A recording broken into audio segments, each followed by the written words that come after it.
Do you know we don't do bad behaviors in front of mirrors because we can see ourselves? There was a study done with children getting Halloween candy on Halloween. And there was a big bowl left out with tons of candy. And there was a big sign in front of it that said, please take just one. Well, as the children came, and there was no adult, there was no supervision, they're scooping it in, they're putting it in their bag and running away, right?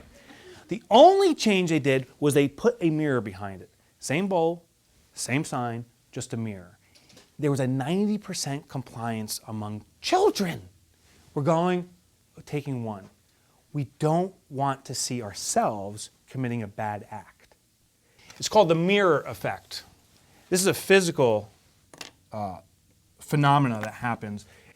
If you have a retail store or retail outlet and you want better compliance, if you want to reduce thievery, put up more mirrors. You'll be shocked at the effect it has. I filmed another episode, or broadcast another episode last week on Sunday on MSNBC. We went to a bagel shop. There was a bagel shop in Rockaway Beach, New York, that got devastated by Hurricane Sandy. Well, MSNBC, with a lot of other sponsors, corporations, came in and rescued this business. And they put the infrastructure back in place, and then my job is to come in and then do a consultation with the business owners. Hopefully you can get them to cry on TV, because TV loves that, right? So first, like, tell me about the disaster. How miserable was it? And then their eyes start going, and you're like, yeah. It's horrible. That's TV business. Once they got the crying out of the way, then you want to help them through the situation and consult them. Well, one of the challenges this bagel shop had was they hadn't defined their primary customer, really. They said it's just people that walks in. And we set up a camera that filmed for a full week and just observing the type of customers that came in. It ended up the commuter crowd, the people getting on the bus, hands down the most common customer that came in. So then we said, well, what does this customer need that the standard, ordinary customer doesn't? They were in a major time crunch. The bus stop was right outside this deli, and they would be in there, and you'd see them getting their coffee, and then the bus comes, and there's this fumbling and panic, and people are running out the door. So clearly, the solution to cater to these people was to make the coffee purchase extremely convenient. Well, the way to do it, we considered many. We considered there's like almost like a jetpack you could wear, and you could have a coffee filler person outside doing that. That didn't work so well in this scenario. What we figured is if we put the coffee stand right next to the door and we put a monitor up which actually showed down the street where you could see the bus coming, people could fill up their own coffee, look at the monitor, and walk out. The question, though, of course, is how do you collect payment there? If you have a cash register person, it slows things down, and the transactions are only $1 or $2 for a cup of coffee. It didn't make sense to have a person stationed there. So then what we said is, well, we need to do it on the honor system. We're just going to put a little box up there saying, $2 for a cup of coffee, please pay it here. So the challenge that comes back is like, well, people aren't necessarily honest. It's you fill up the coffee and you can run. And this is where we use the power of the mirror. We placed a mirror, a large mirror, right behind the coffee counter, right next to the sign that said, please put $1 here. And as of today, 100% compliance. There is going to be some people that say, screw it, I am a thief, I'm going to take it. But most people are complying. The amazing thing also is when you have a compliance in one spot that now the priming effect takes place and they say, hey, I'm an honorable person, I do good things. The deeds continue on. And here's proof of that.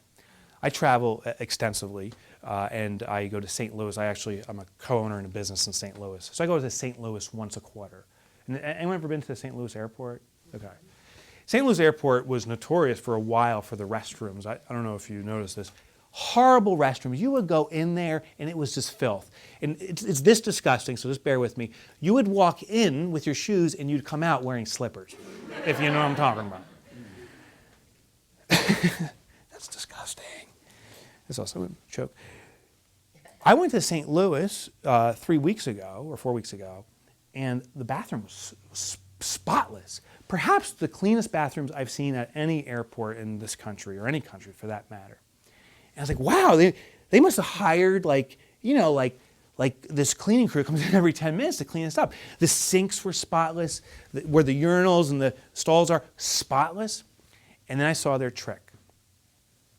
There was a fly placed in the urinal, not a real one, a painted fly placed in the urinal. And every guy knows what you do when you see the fly. It's the target.